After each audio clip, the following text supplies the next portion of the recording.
সংকোচিত বসুন। ফাঁকা জায়গাগুলো একটু পুরো করে দেন। মুসল্লিরা দাঁড়িয়ে আছেন ওখানে। যার সঙ্গে যতটুকু ফাঁকা আছে এগিয়ে আসুন।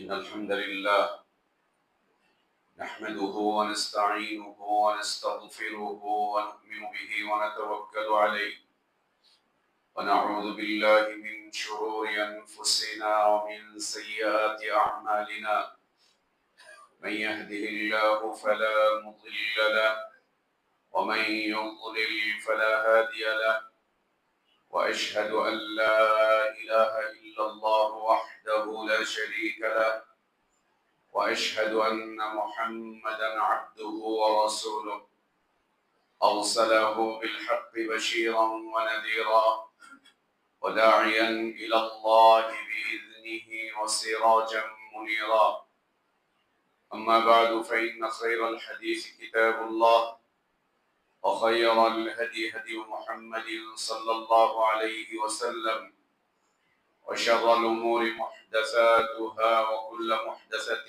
بدعة وكل بدعة ضلالة وكل ضلالة في النار.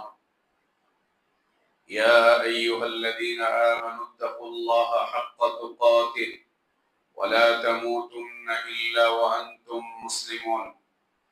يا أيها الناس اتقوا ربكم الذي خلقكم من نفس واحدة وخلق منها زوجها وبث منهما رجالا كثيرا ونساء واتقوا الله الذي تساءلون به والأرحام إن الله كان عليكم رقيبا.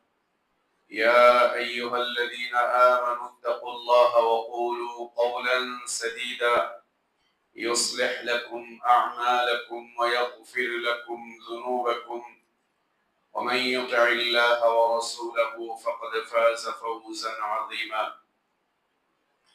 اللهم علمنا ما ينفعنا وانفعنا بما علمتنا وزدنا علما. اللهم إنا نعوذ بك من علم لا ينفع ومن قلب لا يخشع ومن نفس لا تشبع ومن دعوة لا يستجاب لها. اللهم آت نفوسنا تقواها وزكها أنت خير من زكاها أنت ولينا ومولاها. يا حي يا قيوم برحمتك نستغيث أصلح لنا شأننا كله ولا تكلنا إلى أنفسنا طرفة عين. سبحانك لا علم لنا إلا ما علمتنا إنك أنت العليم الحكيم.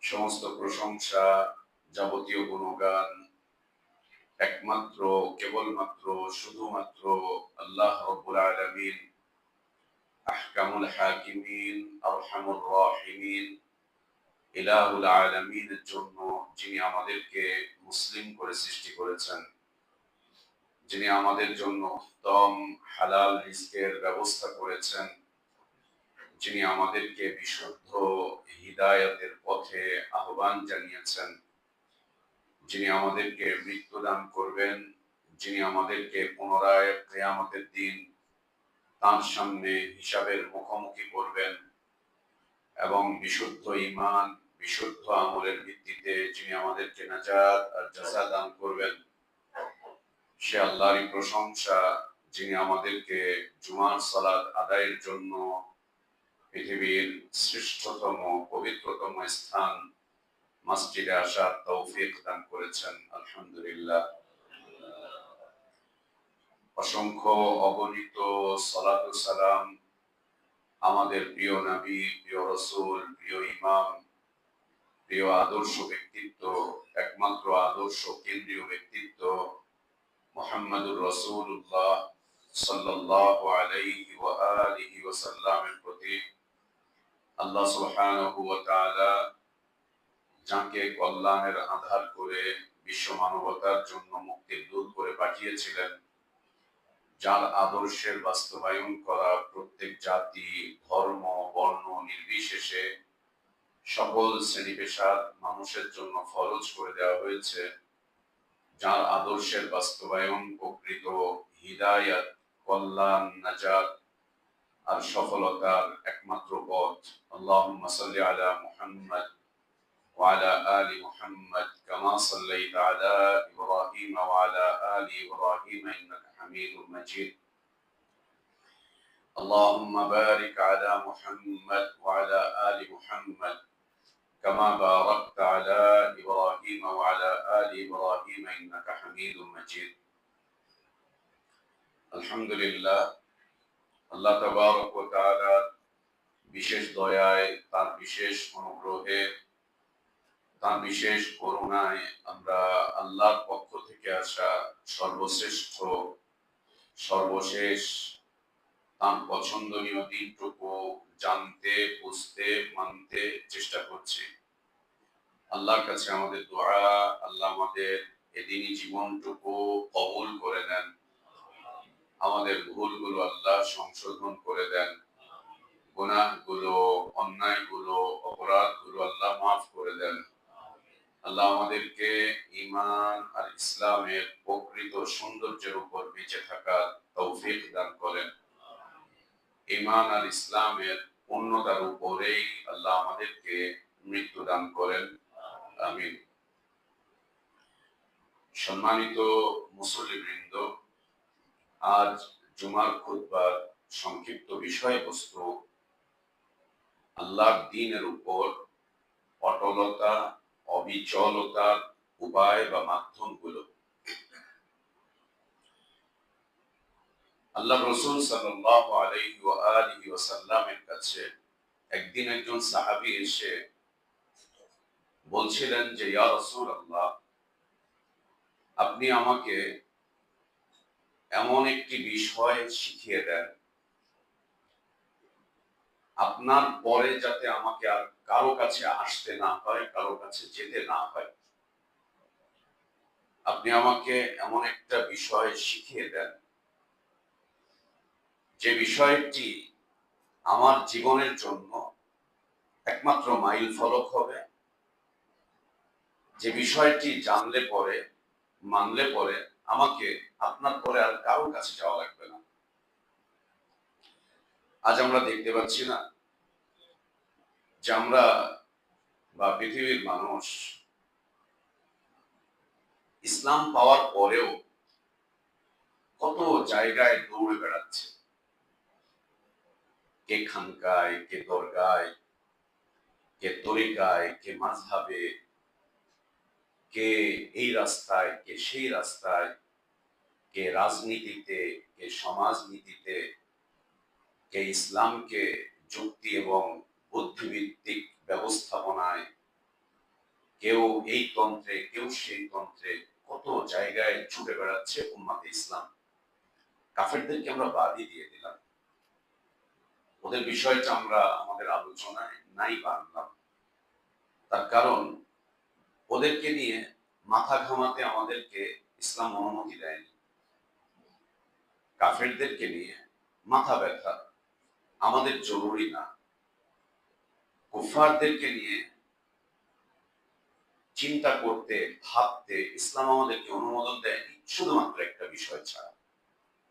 ওদের অর্থনীতি, ওদের সমাজনীতি, ওদের রাজনীতি, ওদের যুদ্ধনীতি, ওরা কোথায় দখল করছে, কাকে মারছে, কাকে কাটছে, কোথায় ওরা চিন্তাই করছে, কোথায় রাজানি করছে, কোথায় ওরা থাবা বসাচ্ছে, এইটা চিন্তা করার, ভাবার সুযোগ আল্লাহ আমাদেরকে দেননি। আপনি পুরো কোরআন পড়েন, আপনি নবী সাল্লাল্লাহু আলাইহি ওয়াসাল্লামের পুরো সিরাত পড়েন, নবী সাল্লাল্লাহু আলাইহি ওয়াসাল্লামের পুরো হাদিস গ্রন্থগুলো পড়েন, দেখেন কাফেরদের রাজনীতি, সমাজনীতি, অর্থনীতি, ওদের সাম্রাজ্যবাদিতা, ওদের মারামারি, ওদের কাটাকাটি, ওদের হানাহানি, ওদের জায়গা দখল, ওদের সম্পদ দখল, এগুলো নিয়ে ভাবার বা চিন্তা করার কোন সুযোগ ইসলাম আমাদেরকে দেয়নি, যদিও বা এটাই এখন আমাদের একমাত্র খোরাক।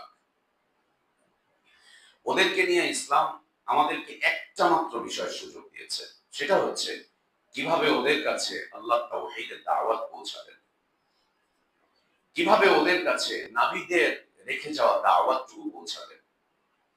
কিভাবে আল্লাহর পক্ষ থেকে যে আমানত আপনার কাছে আছে এই আমানতটা কিভাবে ওদের কাছে পৌঁছে দিবেন, বাস একটা মাত্র বিষয়। কিভাবে আপনার কাছে রক্ষিত আমানত, গচ্ছিত আমানত, যা আল্লাহ আমাকে আপনাকে দিয়েছেন, এটা কিভাবে এর যোগ্য ব্যক্তিকে পৌঁছে দিবেন, এটা নিয়ে ভাবা, এটা নিয়ে চিন্তা করা, এটা নিয়ে পরিকল্পনা করা। কিভাবে ওদেরকে আল্লাহ তাওহীদের দিকে ডাকবেন, ওদেরকে কিভাবে নবীদের দাওয়াতটুকু ওদের কান পর্যন্ত পৌঁছে দিবেন, এই একটা মাত্র বিষয় ছাড়া ওরা কোথায় কি করছে এটা নিয়ে ভাবার কোনো সুযোগ আমাদের জন্য নেই। আশ্চর্যের বিষয় এবং আফসোসের বিষয়, আমাদের যেটা করণীয় আল্লাহ প্রদত্ত, আমরা ওইটাকে বাদ দিয়ে দিয়েছি, আমরা ওইটাকে একদম বাদ দিয়েছি। আফসোসের বিষয়, আজ আমরা অমুসলিমদেরকে ইসলামের দাওয়াত দিই না, অমুসলিমদেরকে আল্লাহ তাওহীদের কথা বলি না, অমুসলিমদেরকে নবীদের দাওয়াতটুকু পৌঁছে দেই না, আমাদের কাছে রক্ষিত গচ্ছিত আমানতটুকু ওদের কাছে আমরা পৌঁছাই না। এটা আফসোসের বিষয়, এটা আফসোসের বিষয়। বরং ওদের থেকে আমরা সব কিছু আমদানি করি, ওদের থেকে আমরা সব কিছু নেই, ওদেরকে ছাড়া আমরা যেন চলতেই পারছি না, দাঁড়াতেই পারছি না। আল্লাহু আকবার। এই অবস্থা পরিবর্তন হবে না, এটা মাথায় রেখেন। যতক্ষণ না আমরা আমাদের করণীয়টুকু না করব, যতক্ষণ না আমরা আমাদের বর্জনীয় বিষয়টুকু বর্জন না করব, ততক্ষণ পর্যন্ত এই অবস্থার পরিবর্তন হবে না। ওরা থাবা মারতেই থাকবে, ওরা থাবা মারতেই থাকবে, এটা করতেই থাকবে ওরা। আপনি এর থেকে ওদেরকে বিরত রাখতে পারবেন না। যতই যুদ্ধের কৌশল গ্রহণ করেন, যতই রাজনৈতিক কলা কৌশল গ্রহণ করেন, যতই কূটনৈতিক মিশন গুলোকে ওদের কাছে পাঠিয়ে আলোচনার টেবিলে বসান, কোনো ফায়দা হবে না, কোনো ফায়দা হবে না। ফায়দা এই একটা রাস্তায়, হয় দাওয়াত অথবা ধ্বংস, হয় দাওয়াত নতুবা ধ্বংস।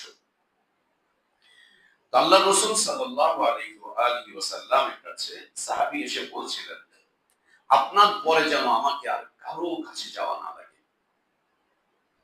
কারো কাছে যেন না যাওয়া না লাগে, এমন একটা বিষয় আপনি আমাকে শিখিয়ে দেন। নবী সাল্লাল্লাহু আলাইহি ওয়াসাল্লাম রাহমাতুল লিল আলামিন, আল্লাহ তাকে আলামিনের জন্য রহমত করে পাঠিয়েছিলেন।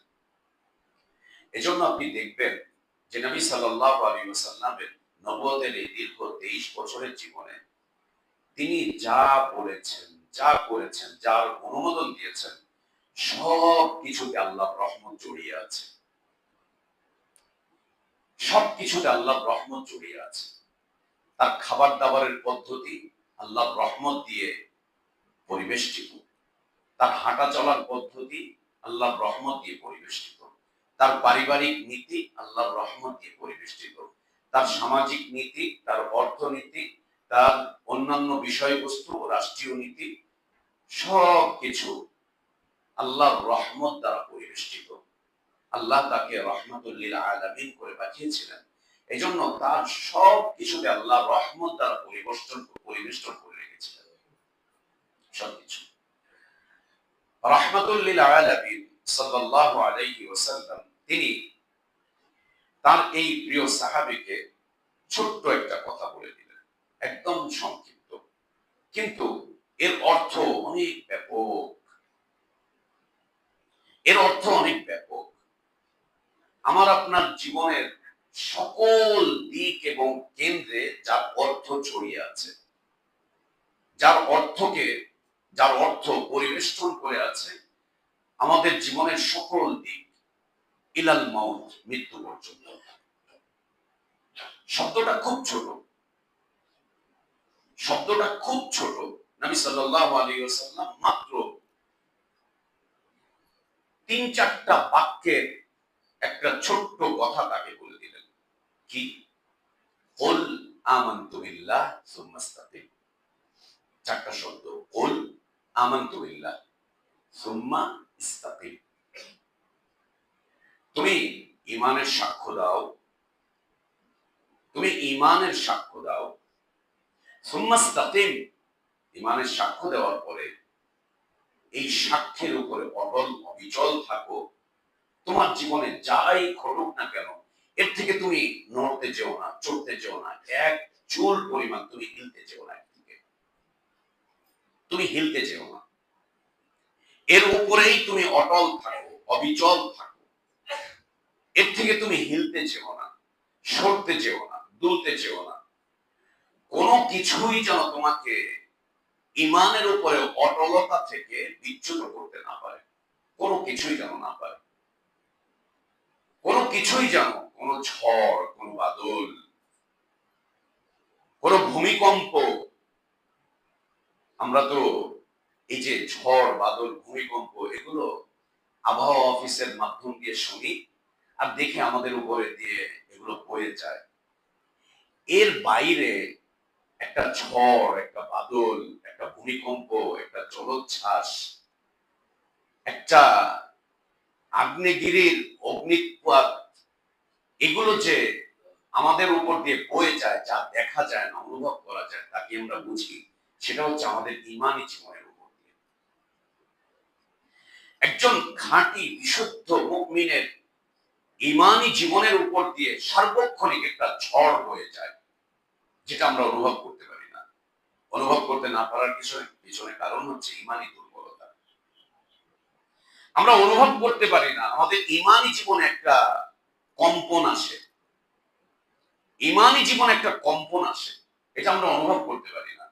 দুনিয়ার ব্যস্ততায়, পারিবারিক ব্যস্ততায়, সামগ্রিক সবকিছুকে নিয়ে মিলে জুলে থাকার কারণে আমরা অনুভব করতে পারি না যে আমাদের উপর দিয়ে একটা জলোচ্ছ্বাস বয়ে যাচ্ছে, ঈমানের উপর দিয়ে আমাদের ঈমানের উপর দিয়ে একটা জলোচ্ছ্বাস বয়ে যাচ্ছে, একটা ভূমিকম্প আসতেছে আমাদের ঈমানের উপর দিয়ে, আমাদের ঈমানী জিন্দেগির উপর দিয়ে।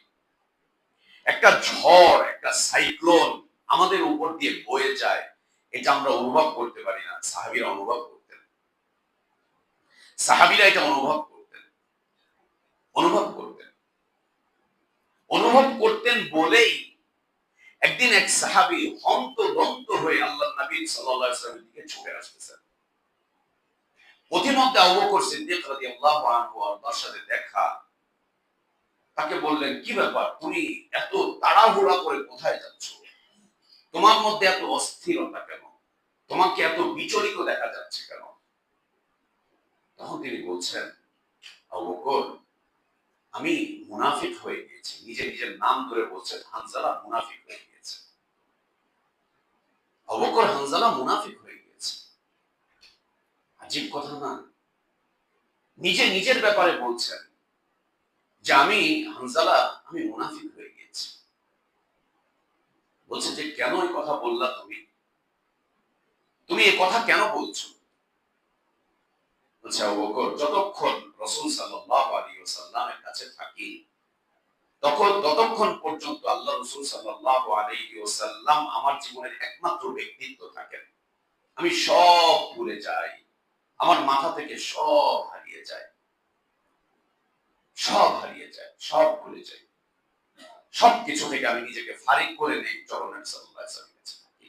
যখন আল্লাহ নবী সাল্লাল্লাহু আলাইহি ওয়াসাল্লামের এখান থেকে আমি বের হয়ে যাই, দূরে যাই, আমার কাজে, খেতে, খামারে, আমি যেখানেই যাই, তখন আর নবী সাল্লাল্লাহু আলাইহি ওয়াসাল্লামকে আমার তেমন একটা মনে থাকে না। ওইটার মধ্যেই আমি একেবারে মশগুল হয়ে যাই, একদম মশগুল হয়ে যাই। এজন্য আমার মনে হচ্ছে যে আমি মুনাফিক হয়ে গেছি। আবু বকর সিদ্দিক রাদিয়াল্লাহু আনহু তিনি বলছেন যে, হানজালা, এই অবস্থা তো আমারও, তাহলে তো আমিও এরকমটা হয়েছি। তাহলে চলো আমরা দুইজন মিলে আল্লাহ নবী সাল্লাল্লাহু আলাইহি ওয়াসাল্লামের কাছে চলে যাই।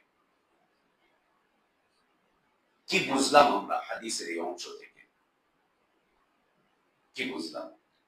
এমনকি আল্লাহ তাবারক ওয়া তাআলা তিনি নিজেই বলছেন যে মুমিনদের জীবনের হালাতটা এমন অবস্থায় একটা সময় ছিল, সাথে আল্লাহ রাসূল সাল্লাল্লাহু আলাইহি ওয়াসাল্লামের পর্যন্ত অযুযিলু হাত্তা ইয়াকুল আর-রাসূল ওয়াল্লাযীনা আমানু মা'আহু মাতা নাসরুল্লাহ আলা ইন্না নাসরাল্লাহি কারীব। এক বিশাল কম্পন তাদেরকে কাঁপিয়ে রাখছিল। তাদেরকে, মুমিনদেরকে, এমনকি আল্লাহ রাসূল সাল্লাল্লাহু আলাইহি ওয়াসাল্লামকে কাঁপছিলেন। ঈমানি জীবনে এসে প্রচন্ড কম্পমান এক অবস্থা নবী সাল্লাল্লাহু আলাইহি ওয়াসাল্লাম এবং সাহাবীদের মধ্যে তৈরি হলো। খুব কাঁপছেন। ওয়াজুলজিলু, জিলজাল কাকে বলে? সূরা জিলজাল পড়েছি না, ইদা জুলজিলাতিল আরদু জিলজালাহা।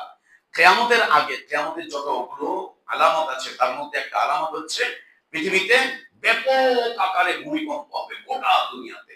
জিলজাল, ব্যাপক আকারে ভূমিধস। জিলজাল হবে আর ভূমি ধসে যাবে, জিলজাল হবে আর ভূমি ধসে যাবে।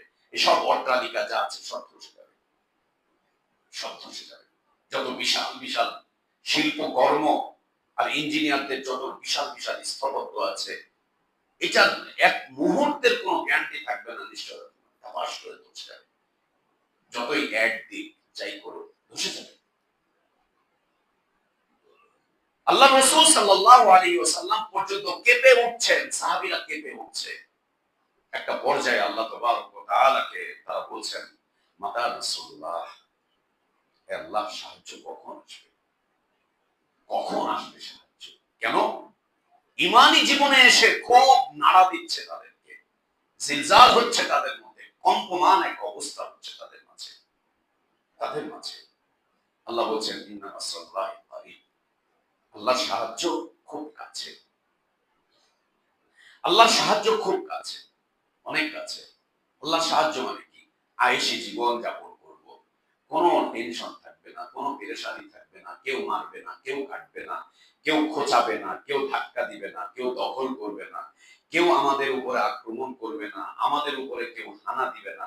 এটা কি বলে? নাসরুল্লাহি কারীব। বিলকুল না, বিলকুল না। আল্লাহ বলছেন সাহায্য খুব নিকটে। এই খুব নিকটে সাহায্য আল্লাহ তাবারক ওয়া তাআলা তার রাসূলকে বলছেন। কিন্তু মৃত্যুর আগ পর্যন্ত নবী সাল্লাল্লাহু আলাইহি ওয়াসাল্লাম দুনিয়ার দৃষ্টিতে একটু স্বস্তির ঘুম ঘুমাতে পারেননি। দুনিয়ার দৃষ্টিতে একটু স্বস্তির ঘুম, একটু নিরাপত্তার জীবন। সারাক্ষণ মৃত্যুর হুলিয়া, শত্রুতার হুলিয়া, সারাক্ষণ মৃত্যুর পরোয়ানা, ওদিক থেকে ওইটা, ওদিক থেকে সেইটা।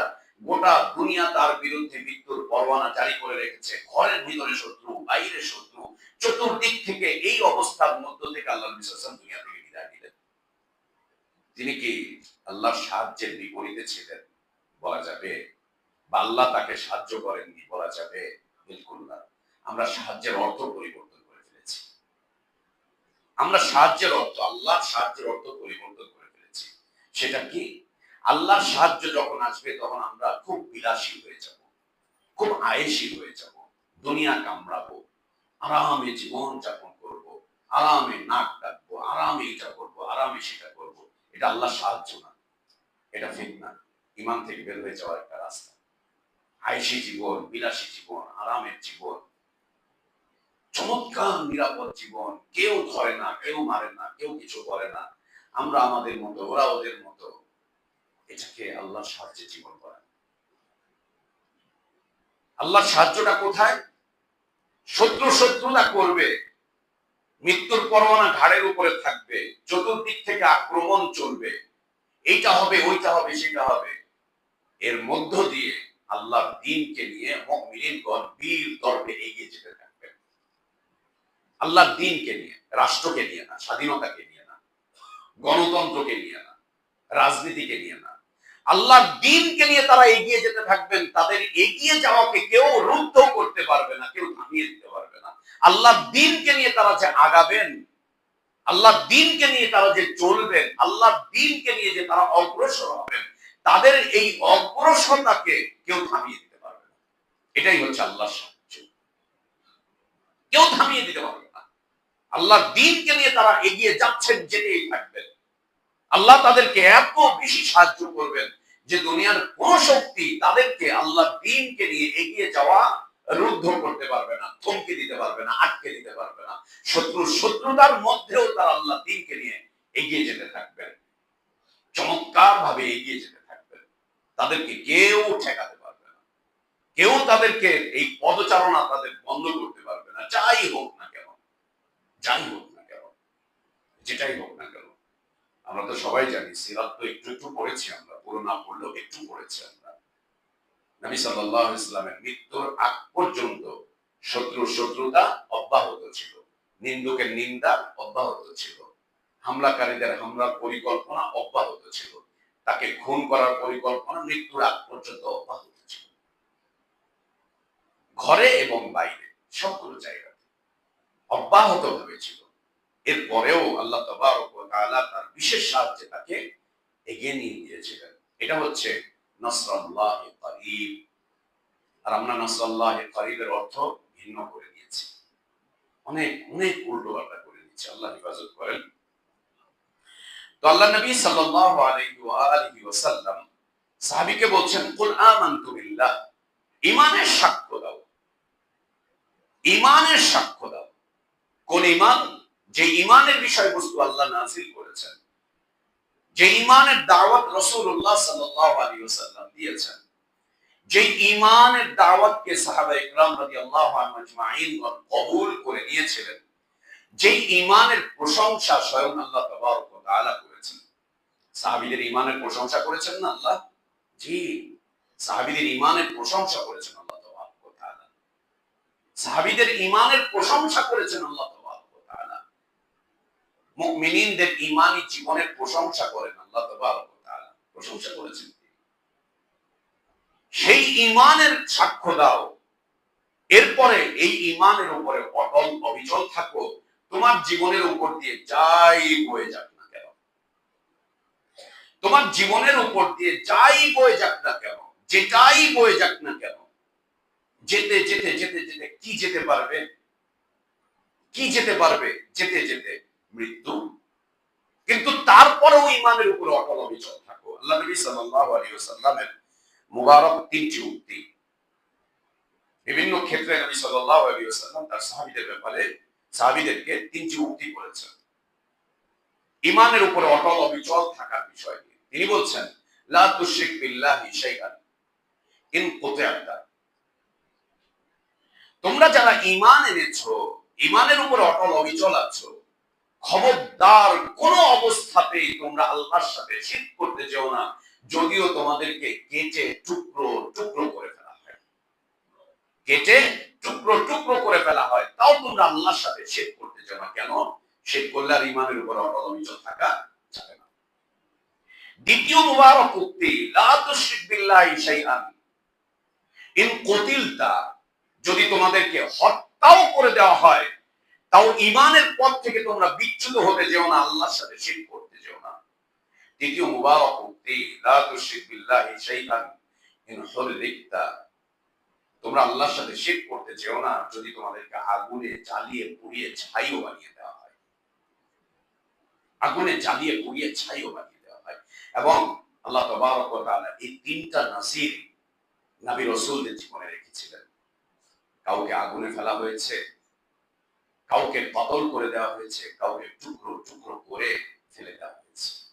নবী রাসূলদের জীবনে রেখেছেন। এরপরেও ঈমানের উপরে অটল অবিচল থাকো, যেটাই আসুক না কেন তোমাদের জীবনে, ঈমান থেকে বিচ্যুত হতে চেও না। আর এত বড় বড় কম্পন, ঝড় বাদল আসা তো অনেক পরের কথা।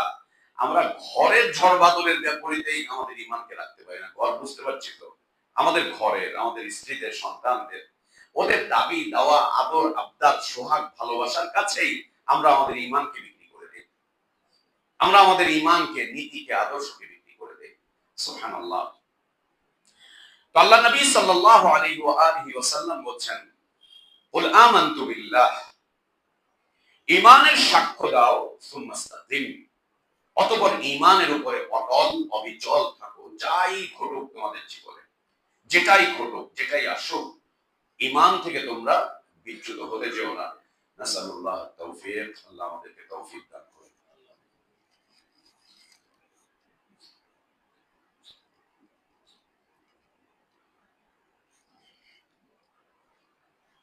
আলহামদুলিল্লাহি আলা ইহসানিহি والشكر له على توفيقه وامتنانه وأشهد أن لا إله إلا الله وحده لا شريك له له الملك وله الحمد يحيي ويميت وهو على كل شيء قدير تعظيما لشانه وأشهد أن محمدا عبده ورسوله وصفيه وخليله الداعي إلى رضوانه صلى الله عليه وعلى آله وأصحابه وبارك وسلم تسليما كثيرا إلى يوم الدين ثم ما بعد সম্মানিত মুসলিমবৃন্দ,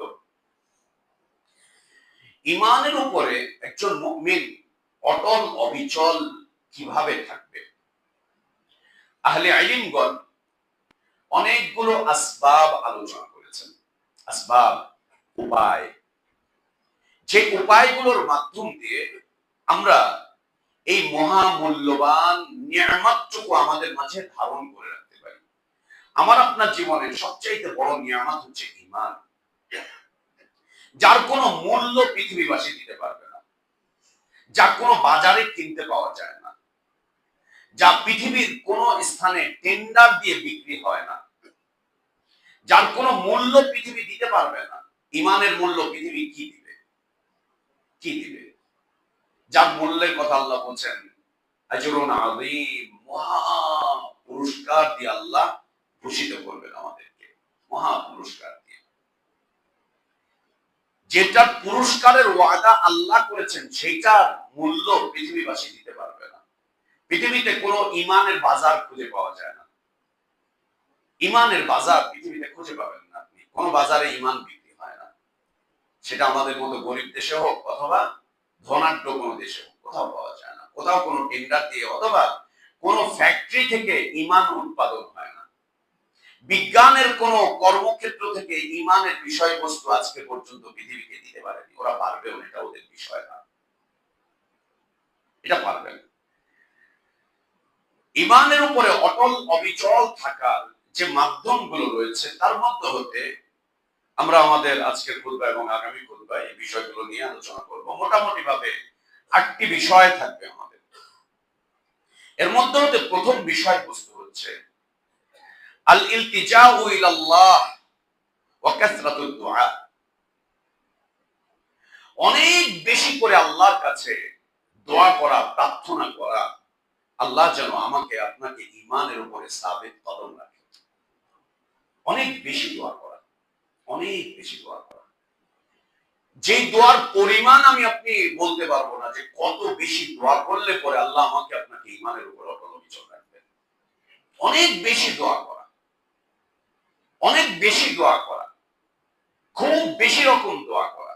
এবং দোয়ার মধ্যে আর দোয়ার বাইরে, দোয়ার বাইরে এবং দোয়ার মধ্যে নিজেকে আল্লাহর দিকে বারবার ফিরিয়ে দেওয়া, বারবার ফিরিয়ে দেওয়া, বারবার ফিরিয়ে দেওয়া নিজেকে আল্লাহর দিকে, আল্লাহর দিকে নিজেকে বারবার ফিরিয়ে দেওয়া।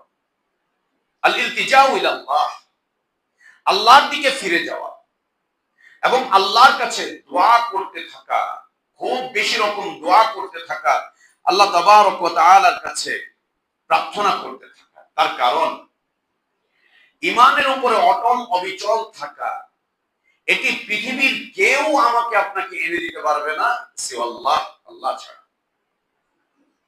আল্লাহ ছাড়া। এবং আল্লাহ তাবারক ওয়া তাআলা তার যেভাবে ইচ্ছা, তিনি যেভাবে ইচ্ছে করেন সেভাবেই তিনি তার বান্দাকে ঈমানের উপরে অটল অবিচল রাখেন, অথবা তিনি যেভাবে চান সেভাবে তিনি পৃথিবীর মানুষকে গোমরাহ করে দেন বা পথভ্রষ্ট করে দেন। আল্লাহর সৃষ্টি তারই সৃষ্টি, আল্লাহর আদেশ এটা তারই আদেশ, তারই আদেশ। এবং আল্লাহ নবী সাল্লাল্লাহু আলাইহি ওয়া আলিহি ওয়াসাল্লাম বলেন যে আল্লাহ তাবারক ওয়া তাআলা বান্দাকে যে হিদায়াত দেন, এই হিদায়াতটা বান্দার অন্তরে দিয়ে থাকেন। হিদায়াত আসে বান্দার অন্তরে, আর বান্দার এই অন্তর আল্লাহ তাবারক ওয়া তাআলার হাতের 2 আঙ্গুলের মাঝে, আল্লাহর হাতের 2 আঙ্গুলের মাঝে বান্দার অন্তর। এবং নবী সাল্লাল্লাহু আলাইহি ওয়াসাল্লাম বলতে গিয়ে আরো বলছেন ইউকাল্লিবুল্লাহু কাইফা ইয়াশা, আল্লাহ যেভাবে চান সেভাবে বান্দার অন্তরকে তিনি ওলটপালট করে দেন। কেউ গোমরাহ, পথভ্রষ্ট, মূর্তি পূজক, নাস্তিক, আল্লাহ হঠাৎ করে ওর অন্তরকে ঈমানের দিকে পরিবর্তন করে দিয়েছেন, হঠাৎ করে ঈমানের দিকে পরিবর্তন করে দিয়েছেন। ও কালকের নাস্তিক আজকেও মুসলিম, ও ও গতকালকের মুশরিক আজকে মুসলিম। গতকালকে ও আল্লাহর সাথে শিরক করত, ওর আকীদা, আমাল, আখলাক, ওর মানহাজ, ওর সব কিছু ছিল শিরকের উপরে, বেদীন কুফরের উপরে, নাস্তিকতার উপরে। হঠাৎ করে এক রাতে আল্লাহ তাবারক ওয়া তাআলা তার অন্তরকে ঘুরিয়ে দিয়েছেন। ও পরের দিন ওকে ঈমানদারদের কাতারে দেখা যাচ্ছে, মুসলিমদের কাতারে দেখা যাচ্ছে। বান্দার অন্তর আল্লাহর কাছে, আল্লাহর দুই আঙ্গুলের মাঝে, আল্লাহ চাইলেই ঘুরিয়ে দেন। আবার দেখতে পাই কি চমৎকার ভাবে দিন মানছিল, ঈমানের উপরে ছিল, দ্বীনের উপরে অটল অবিচল ছিল, দ্বীন মেনে চলছে, দ্বীনের দাওয়াত দিয়ে বেড়াচ্ছে, দ্বীনকে নিয়ে অগ্রসর হচ্ছে, মসজিদের মিম্বারে দাঁড়িয়ে আল্লাহ তাওহীদের কথা বলছে, খুতবা দিচ্ছে, মাদ্রাসায় দ্বীনের শিক্ষা প্রদান করছে, হাদিসের দার্স করছে। হঠাৎ করে দেখা যাচ্ছে ও নাস্তিকদের কাতারে গিয়ে দাঁড়িয়ে আছে, নাস্তিকদের কাতারে গিয়ে দাঁড়িয়ে আছে। ও কোরআন দিয়ে নাস্তিকতার প্রমাণ দিচ্ছে, ও রাসূলের হাদিস দিয়ে নাস্তিকতার প্রমাণ দিচ্ছে। হঠাৎ করে দেখা যাচ্ছে যে ও মুরতাদ হয়ে গিয়েছে, দিন থেকে বের হয়ে চলে গিয়েছে। ইউদিল্লু মান ইয়াশা ওয়া ইয়াহদি মান ইয়াশা। আল্লাহ যাকে চান তাকে তিনি গুমরাহ করেন, যাকে চান তাকে তিনি হিদায়াত দান করেন, যাকে চান তাকে তিনি হিদায়াত দান করেন, যাকে চান তিনি তাকে গুমরাহ করে দেন।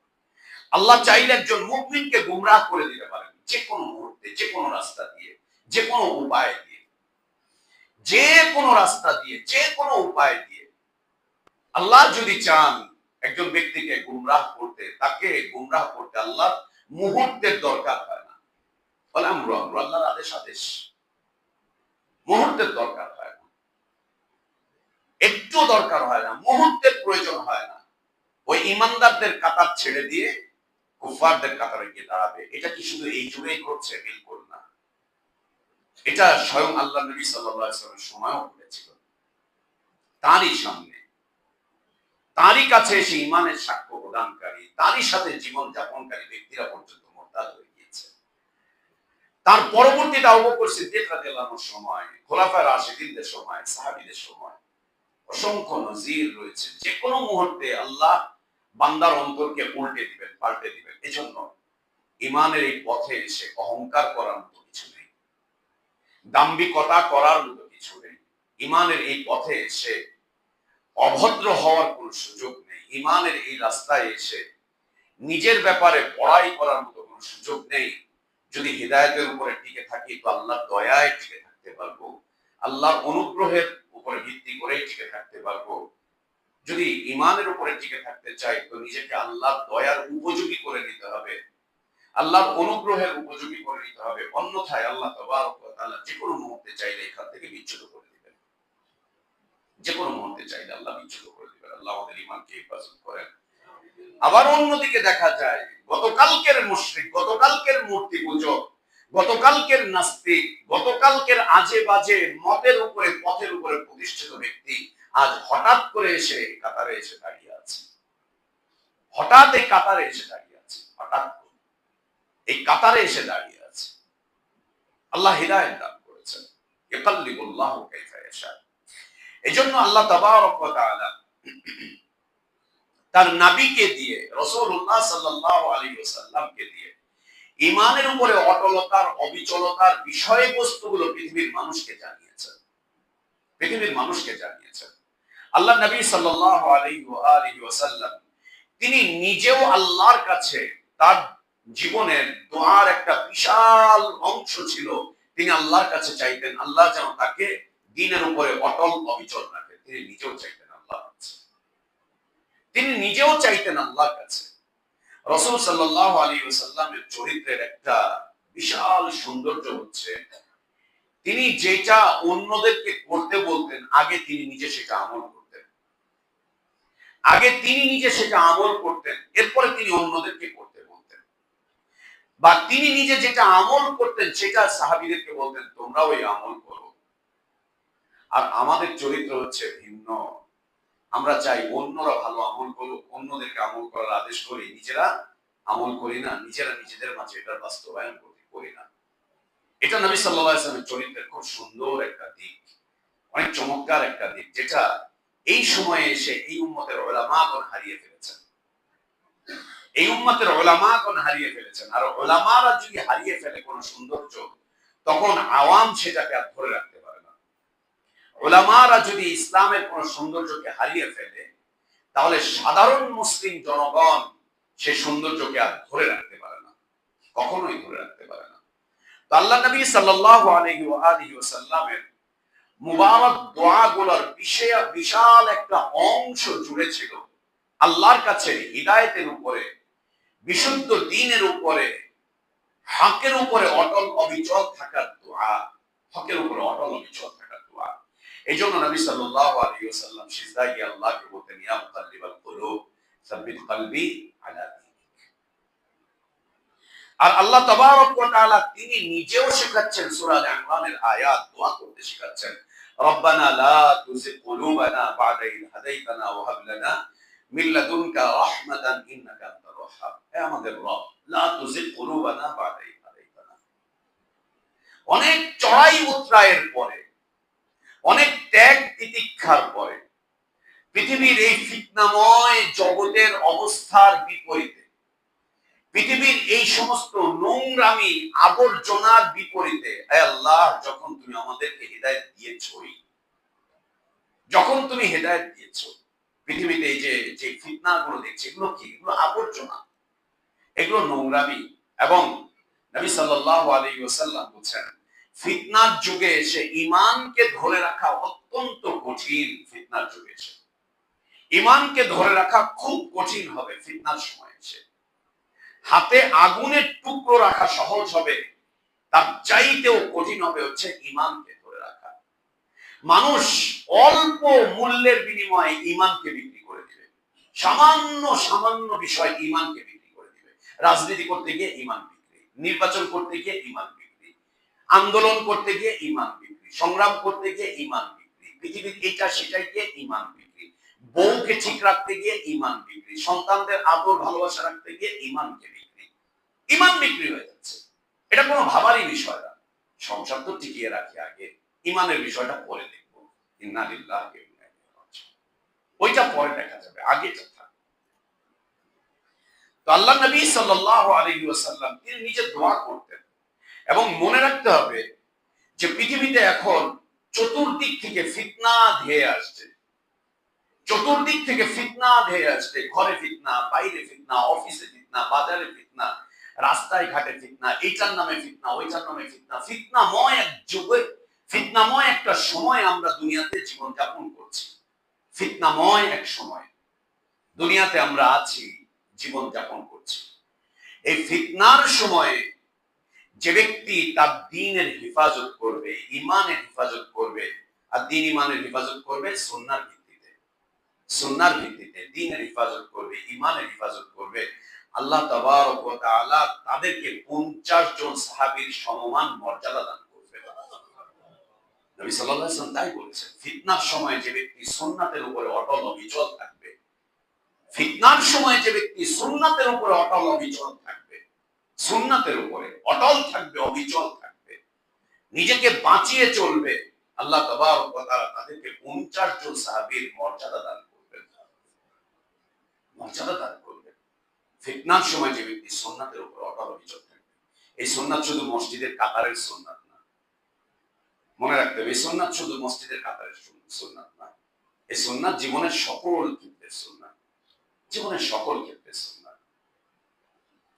তো আল্লাহ তাবারক ওয়া তাআলা আমাদেরকে শেখাচ্ছেন তার কোরআনের ভাষ্য, রব্বানা লা তুযিগ কুলুবানা, ও আমাদের রব, আমাদের অন্তরগুলোকে যখন তুমি হিদায়াতের পথ দেখিয়ে দিয়েছো, অন্তরে যেহেতু হিদায়াত দিয়েছো, হিদায়াতটুকু যেহেতু আমরা পেয়েছি, এত আবর্জনার মধ্য থেকে আল্লাহ তুমি যেহেতু আমাদেরকে বিশুদ্ধ দ্বীন দিয়েছো, বিশুদ্ধ ঈমানের রাস্তা দিয়েছো, নবীদের রেখে যাওয়া পথ যেহেতু তুমি আমাদের জন্য উন্মোচন করে দিয়েছো, আল্লাহ তুমি আমাদের অন্তরগুলোকে আর বক্র করে দিও না, বাঁকা করে দিও না, যে আমরা ওই রাস্তায় চলে যাই, ওই রাস্তায় চলে যাই। মনে রাখতে হবে, মসজিদে এসে আমরা সহি আকীদা আর রাজনীতির ক্ষেত্রে গিয়ে আমরা আতেল বাতেলকে সমর্থন করে দিচ্ছি, ঈমান থাকবে না, ঈমান শেষ।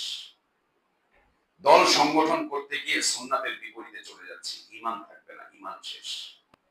ঈমান থাকবে না, ঈমান শেষ।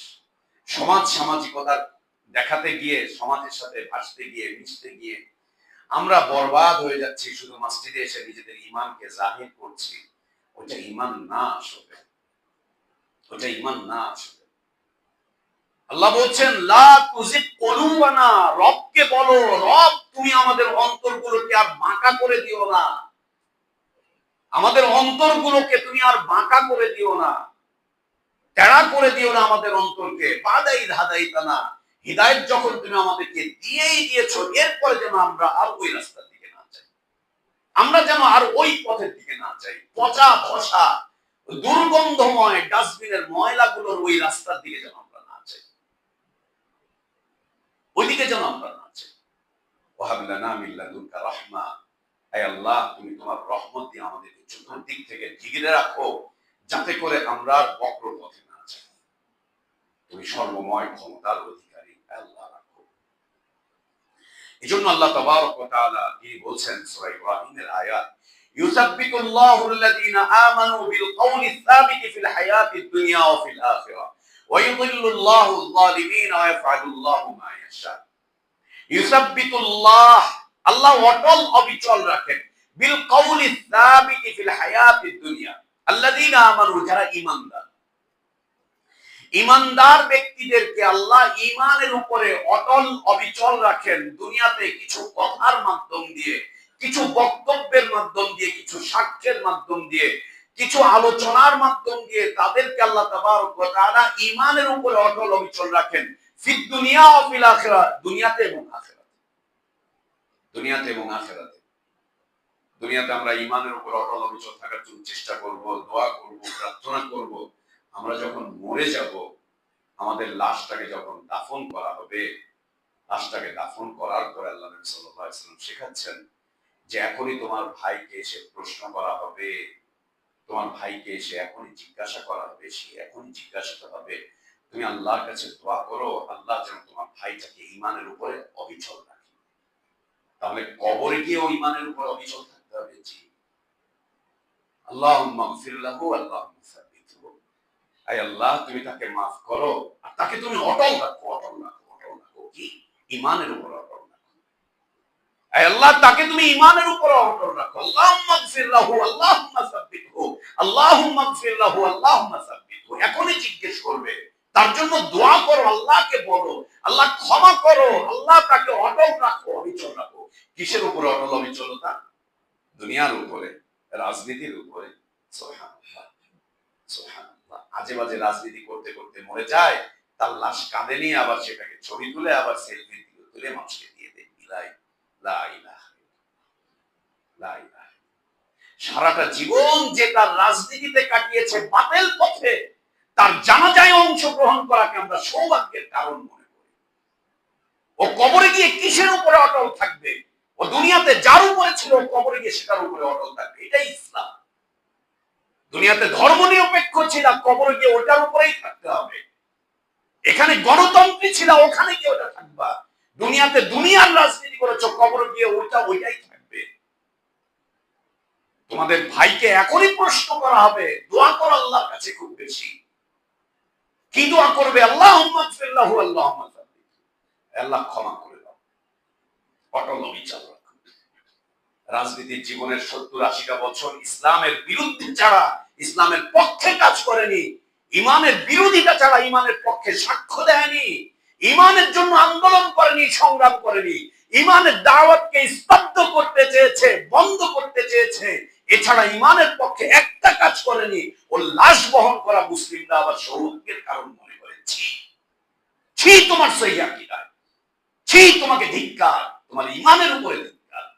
তুমি জানো না আল্লাহ তোমাকে কত বড় মর্যাদাবান, মূল্যবান বিষয়বস্তু তোমাকে দিয়েছেন। ছি, ঠিক তোমার উপরে।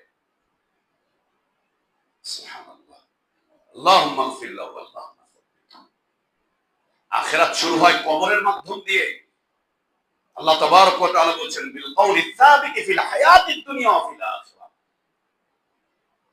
আল্লাহ দুনিয়াতেও ঈমানের উপরে অটল অবিচল রাখবেন, আখিরাতেও ঈমানের উপর অটল অবিচল রাখবেন। কতক্ষণ দোয়া করবেন? নবী সাল্লাল্লাহু আলাইহি ওয়াসাল্লামকে জিজ্ঞেস করা হয়েছিল, আল্লাহ নবী সাল্লাল্লাহু আলাইহি ওয়াসাল্লাম বলছেন যে লম্বা সময় দোয়া করো তার জন্য, বেশি করে দোয়া করো তার জন্য। আর তার ব্যাপারে সাহাবীরা কি বলছেন যে একটা উটকে জবাই করে তার মাংস বন্টন করতে সময় লাগে, তার নির্দেশনা দিয়েছেন নবী সাল্লাল্লাহু আলাইহি ওয়াসাল্লাম। সুবহানাল্লাহ। আল্লাহ তাবারক ওয়া তাআলা ঈমানের উপরে অটল রাখেন, অবিচল রাখেন বান্দার প্রার্থনার মাধ্যম দিয়ে। আমি আপনি সারাদিন যা চাচ্ছি তার কতটুকু অংশ ঈমানের উপরে অটলতার জন্য আল্লাহকে বলছি। আল্লাহ নবী সাল্লাল্লাহু আলাইহি ওয়াসাল্লামের জীবনের যত প্রার্থনা ছিল, প্রার্থনার একটা বিশাল অংশ ছিল দ্বীন হকের উপরে টিকে থাকার জন্য দোয়া। এজন্য নবী সাল্লাল্লাহু আলাইহি ওয়াসাল্লাম যখন ঘর থেকে বের হতেন তখনও তিনি আল্লাহর কাছে দোয়া করতেন, আল্লাহুম্মা ইন্নী আউযু বিকা আন আযিল্লা ওয়া যাল্লা ওয়া যিল্লা ওয়া যাল্লা ওয়া আযলামা মুসলিমা ওয়া আজহালা ইউজহালা আলাইয়া। হে আল্লাহ, আমি তোমার কাছে আশ্রয় চাচ্ছি, আমি নিজে যেন পথভ্রষ্ট না হই, আমার মাধ্যম দিয়ে যেন কেউ পথভ্রষ্ট না হয়, আমি যেন পথভ্রষ্ট না হই, কেউ যেন আমাকে পথভ্রষ্ট না করে, কেউ কারো দ্বারা যেন আমি পথভ্রষ্টতার শিকার না হই, কোনোভাবেই যেন না হই, আমি যেন বাঁকা পথে না চলি, কেউ যেন আমাকে বাঁকা পথে না চালায়, আমি যেন কাউকে বাঁকা পথের দিকে না নিয়ে যাই।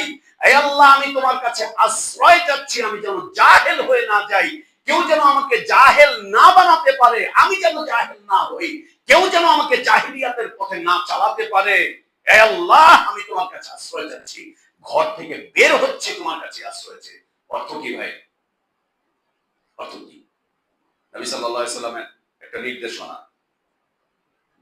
যখন ফিতনা চলে আসবে তখন তোমরা বাড়ির ভিতরে থাকো, রাস্তায় ঘাটে অলিতে গলিতে আড্ডা মারতে চেও না, রাজনৈতিক মঞ্চে যেতে চেও না, এই না সেই না, ঘরে থাকো। যতক্ষণ পর্যন্ত ঘরে থাকবে ততক্ষণ পর্যন্ত নিরাপদ থাকবে।